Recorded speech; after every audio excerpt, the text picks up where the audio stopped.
So hello no ngayon no, alam nyo ba no dito sa mundong ito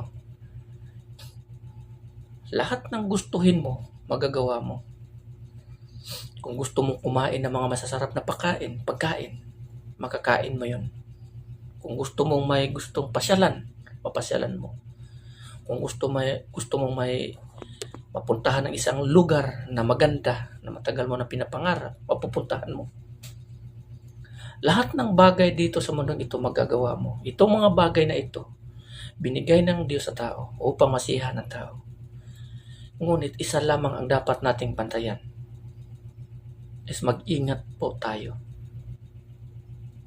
Hahatulan tayo ng Panginoon dito sa pagdating ng panahon according sa ating mga nagawa dito sa mundong ito. Kaya mag-ingat po tayo. Halimbawa, kung ang isang bagay na gusto mong gawin, magagawa mo. Ngunit mag-ingat ka. Bakit?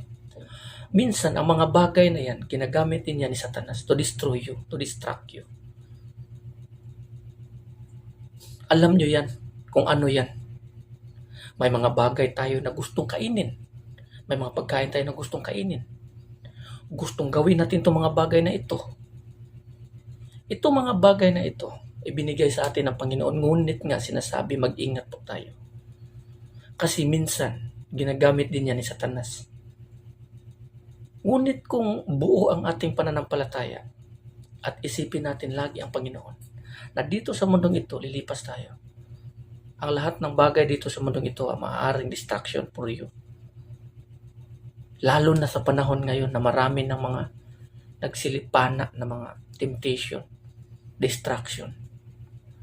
Ang lagi nating babantayan dito is yung isip at puso natin. Kasi dito nagmula ang lahat. Sa mga bagay na nakikita sa ating mga mata, sa mga bagay rin na naririnig sa ating tenga, at sa mga bagay na lumalabas sa ating bibig. Dito nagsimula ang lahat. Ang tinga at saka mata natin, nagiging pintuan at bintana yan. At yung mga bibig natin na siyang lumalabas according sa mga nakikita at naririnig natin. Kung ano ang nasa puso natin, lalabas yan sa ating bibig. At dito tayo narurumihan, nagkakasala. Kaya mag-ingat po tayo. Minsan nakukumaling ka, naaliw ako nito, saya nito, ang sarap ng pagkain, kain ka na kain. Anong tawag niyan? Gluttony. So, nakakain mo nga ang lahat ng gusto mo, ngunit ang isang pagkain na yan, magiging dahilan upang ikaw ay magkasala. Kaya nga sinasabi ko na minsan mag-ingat tayo sa ating mga ginagawa. Na itong mga bagay na ito binigay sa atin ng Diyos. Ngunit ginamit din ito ni Satanas to destroy you. Ang Biblia rin mismo nagsasabi diyan patungkol sa gluttony sa mga pagkain. Na huwag tayong kumain ng sobra-sobra. Isang babala. So, mag-ingat na po tayo sa ating mga gagawin kasi minsan lamang po ang buhay natin dito sa mundong ito. According dito sa Hebreo, sinabi dito na mga dayuhan lamang tayo dito sa lupa at lilipas tayo. Ang salita mismo ng Diyos ang sasabi. Ang kautusan niya mismo ang nagsasabi na ang tao may kamatayan. Ang Biblia mismo ang nagsasabi na after death is judgment. Haharap tayo sa Diyos. Hahatulan tayo kung according sa ating mga nagawa dito sa mundong ito, mabuti man o masama. Kaya mag-ingat po tayo. Kasi lalo na sa panahon ngayon, full of distraction, full of temptation.